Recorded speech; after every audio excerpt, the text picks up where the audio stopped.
Alright guys, I'm back with the shaky camera. Here's X-Men 144, and as I told you, I ran out of Mylar, so I only bought a 50 pack. I need to buy them by the hundreds because I've got so many books I want to change over, but you know how it is. Money, you know, don't always have a lot of it, but I'm working on it. Here's 145, as I said 5 times, rambling.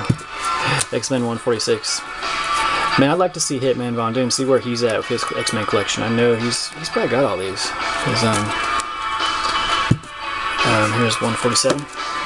Gimpy, I think, from what I remember him saying, is he only needs just a few of them, I think. Except he's going back to the silver and getting a bunch of those. You know, he's got all the bronze, I think, and all the way up to modern, I think.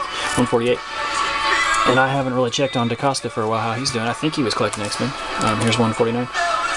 And again, that's another guy I'm way behind on his videos. You know, it's nothing personal on some of you guys. I'm just slowly making my rounds. You know, here's X-Men 150. So I give shout outs to people if I can think of some names here. Let me think, man. Here's X-Men 152, great book. Isn't it sad, of all the hundreds of people that I watch videos, when it comes down to it, you can't even think of one person, you know? X-Men 154.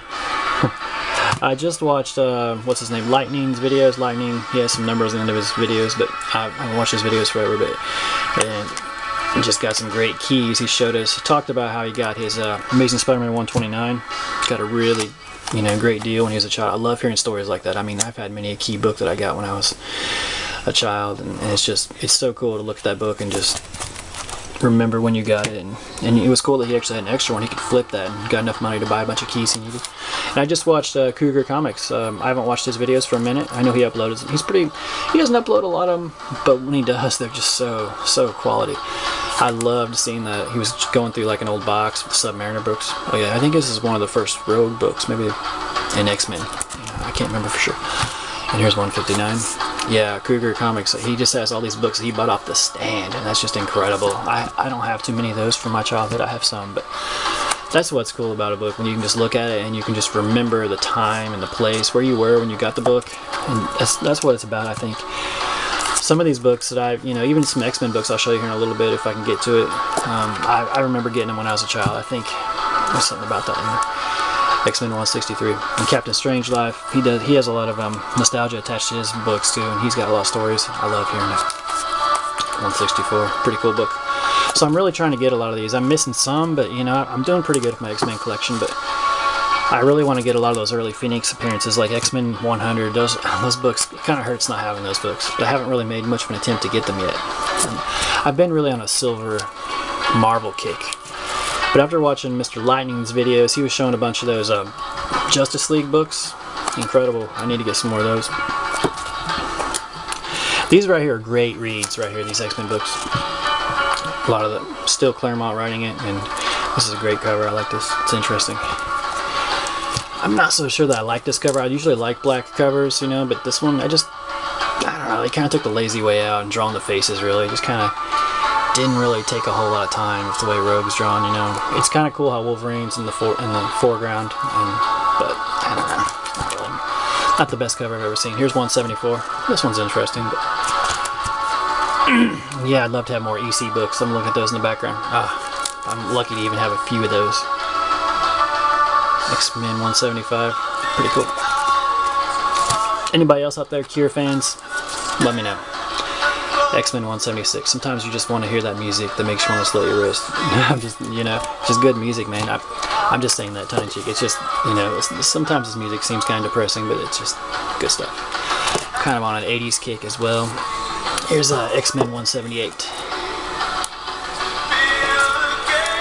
Let's see what else we got here. X-Men 179. Oh, I went over to a buddy's house after work the other day, and he gave me a bunch of records, and this record right here, Disintegration, although I'm not playing the record, I'm just playing some music off my computer, but he's just like, he hated The Cure, and he just was very happy to give me all these records just because he didn't like this type of music, and I promised him that I had a few Alice Cooper records I was going to bring him, and I will. So he pretty much just trusted me, gave me all these badass records, but to him they were crap, you know, because he's a metal man, you know, but I'm going to take care of him. X-Men 183.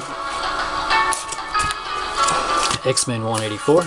Yeah, I'm really rambly today. I don't know. I've only drank 2 beers, but no. I'm not advocating beer for you underage children watch my videos. In fact, alcohol is bad. X-Men 185. Oh, this is a cool cover and a pretty cool little story. They actually did a continuation of this later. I think it's called Life, Death, a Love Story. Here's X-Men 186. I'm just going to do about 200, I think, on my X-Men, because they're in another box. Here's X-Men 187.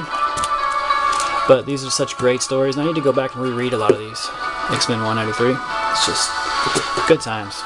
I love comic books and the escapism you get from reading. I remember some of these books. I was probably, 4 years old when these came out, but I just somehow remember seeing some of these on the stand, even though I wasn't really reading books at the time. You know, I'd ask my dad to get me some comic books, you know, for Christmas or something, just because he had them. And I'm just thankful my dad was into comic books. The funny thing is now is he doesn't hardly remember anything about the comic books, but yet we always had them in our house. You know, it's funny.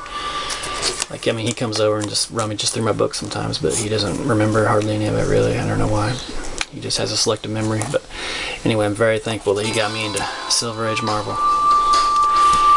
And I am actually going to think about going to see that Guardians of the Galaxy movie. I know at first when I heard about it, I was kind of like, man, this is going to be stupid. But when I've seen the previews for it and what it's about, it just looks like it's going to be fun. So anybody else seeing that and want to give me any comments on that, I'd like to hear that. Because I think I might go tomorrow to see it. X-Men 199. X-Men 200. So alright guys, thanks again for watching. I'm so sorry I haven't put many videos out, and I do have a bunch of new books. Well, when I say new books, you know what I get. A bunch of pretty good books to show you guys. I'd recently got back from California, went to San Diego to visit my mother-in-law the week before Comic-Con. Unfortunately, not the week of Comic-Con. So I did get a chance to go to Southern California Comics and a couple other shops, and I did get a few keys that I needed, so I will show those. And thanks guys to all my loyal watchers and fellow comic book aficionados and Silver Age lovers. Later.